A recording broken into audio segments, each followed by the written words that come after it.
A lot of judo people are going to read the title of this video and immediately, rightfully, call BS. Kuzushi is far from a lost concept. Most judo schools today probably talk about it in every class to some capacity.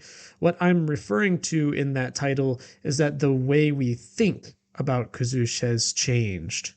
I'll explain what I mean, but for the confused BJJ person in the back who thinks all Japanese terminology is gibberish, even though crap like borrowed a plata and random tech named after people is just as uninformative, let me talk about what kuzushi actually is. The reason so many people use the Japanese for this term rather than a translation is that it actually translates pretty poorly. What most people will describe it as is the act of unbalancing an opponent to set up a takedown.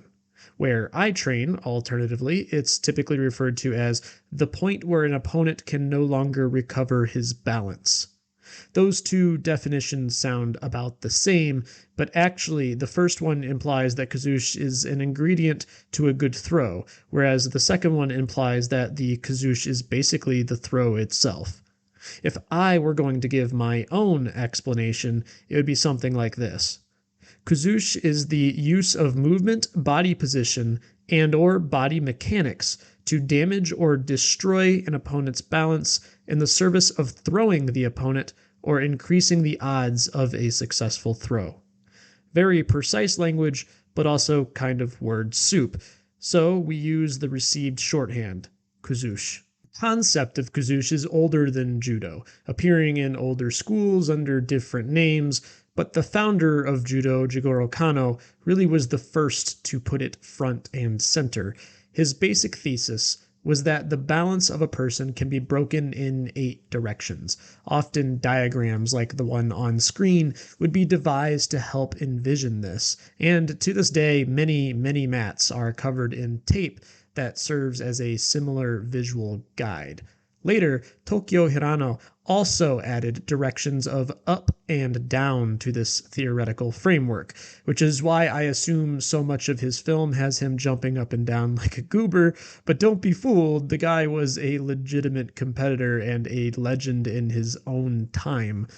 A lot of more visual viewers misunderstand the point of demonstrations is to, well, demonstrate, often, as is the case here, with an emphasis on a particular concept.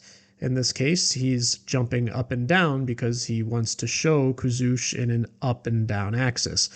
But if you're not a believer in the idea of unbalancing someone vertically, consider snapdowns and all the setup potential that they have. In essence, that is what this is. In short, the original premise of kuzushi was mostly two-dimensional in 8 directions along a horizontal plane. Aokyu argued that no, unbalancing can in fact happen vertically, and that we need to start considering kuzushi in 3D. Neat little technical and historical lesson, but it doesn't really seem like anything was lost here. Let me address that now. In modern gyms and dojos, your teacher probably demonstrates a technique and explains where the kuzushi needs to happen in order to make a throw successful. Hidden in plain sight, therein lies the major change in thinking. Nowadays, kuzushi is thought of as a part of a good throw. But in reading older texts and ideas, especially in the native Japanese, it's clear that wasn't always the case. Originally, throws were a means to study kuzushi. In other words, the process and the outcome have changed places. A strong understanding of kuzushi was once an essential goal when practicing throws, but now kuzushi is an essential component to completing throws.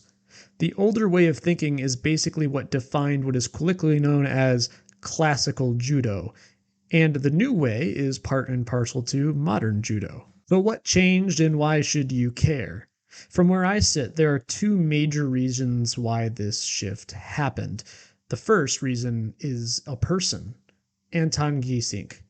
A legendary judoka in his own right, Geesink was the first non-Japanese judoka to really run shop on the Japanese, having won gold at the 1964 Olympics. Although it would be a slow change, what the Japanese eventually learned from their encounter with him and with other Europeans was that they really needed to weight train.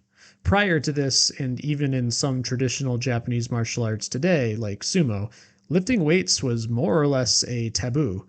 Even Jigoro Kano himself thought it to be an inefficient use of energy and deplored large, hard muscles. Now, you may be thinking that this is the story of how modern weight training overtook the traditional methods of training.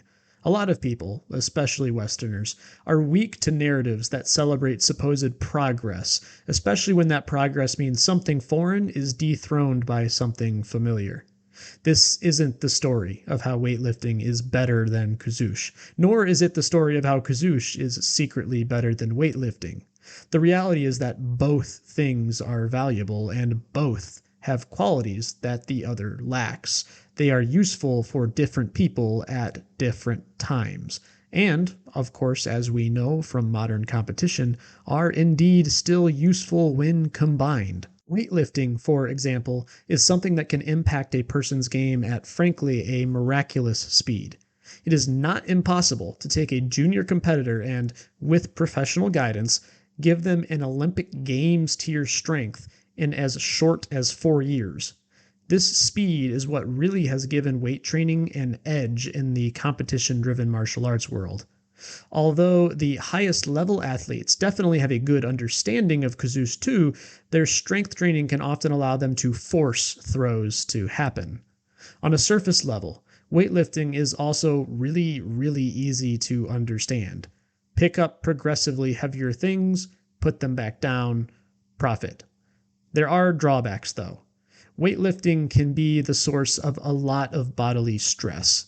It also typically decreases your flexibility if you're not stretching regularly, and I know a lot of weightlifters who don't, and has diminishing returns as you age.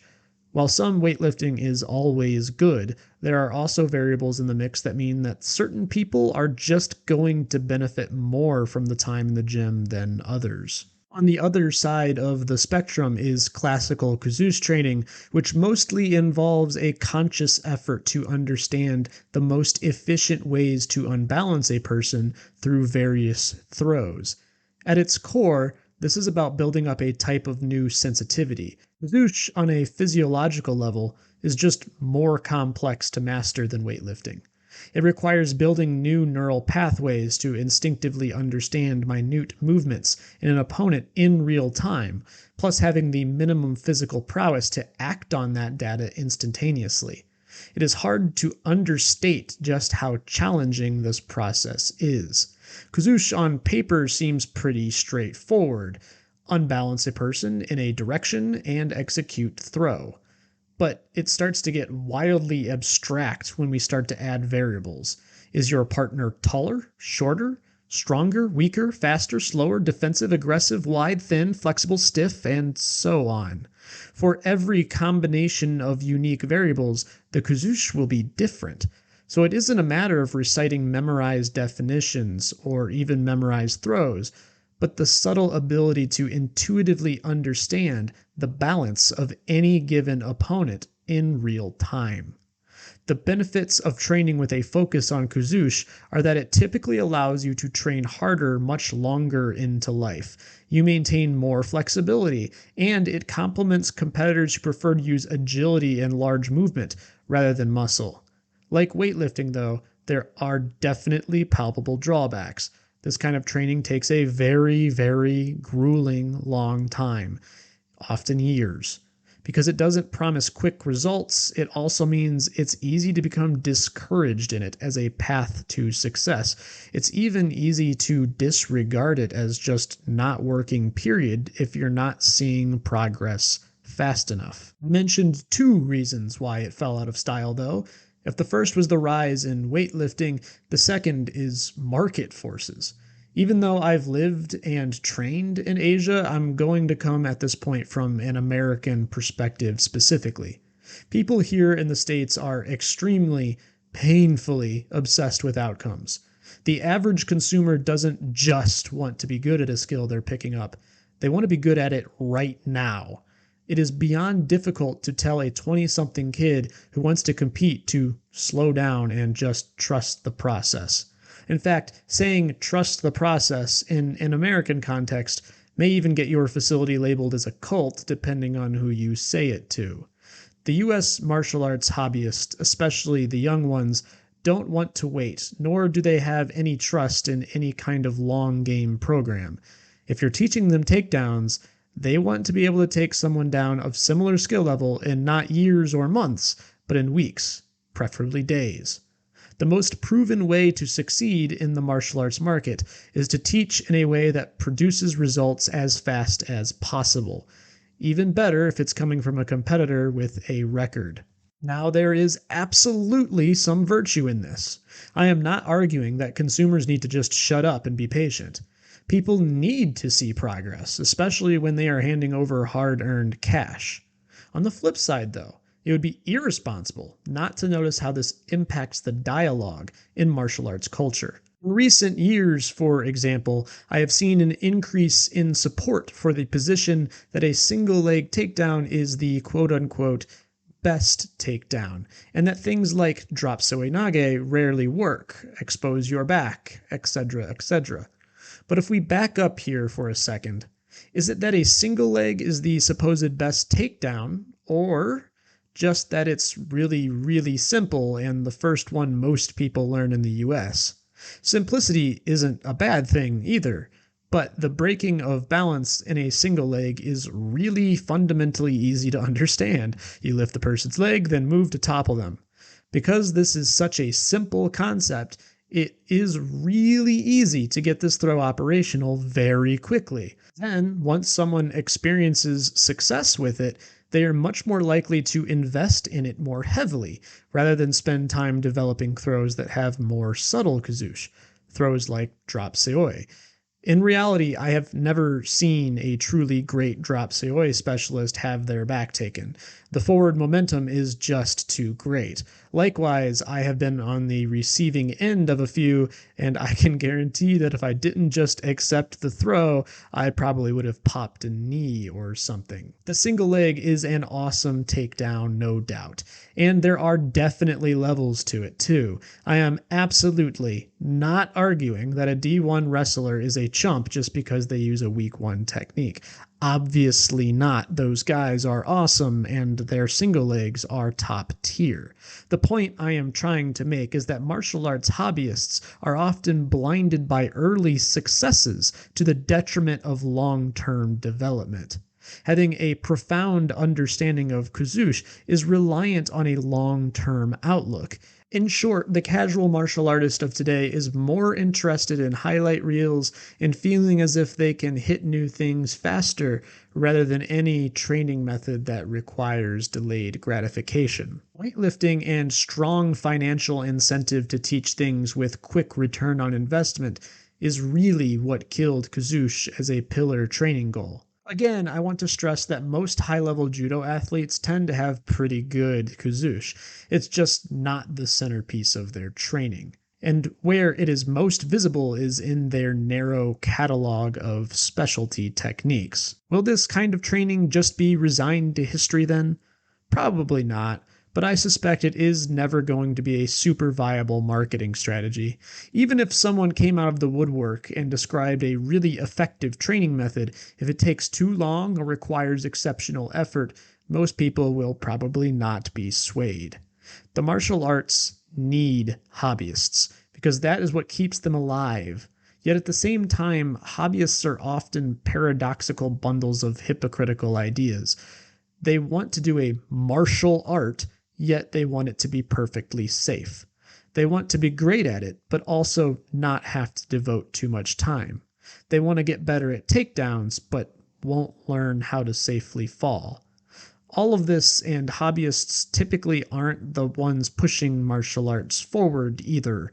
Rather, they are often the decentralized force of orthodoxy.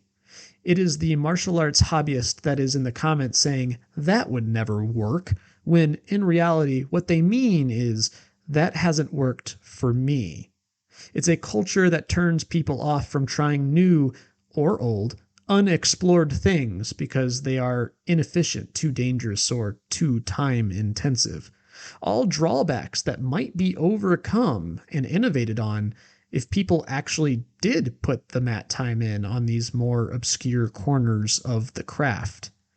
This isn't to rag on hobbyists, just something to be conscious of. The classical view of kuzushi ultimately vanished because people went into their training asking themselves what the fastest way to a gold medal was. I wonder how things might be different if even 10% more people went into a martial art asking themselves how they can push that art forward. That's all for now. Thanks for watching.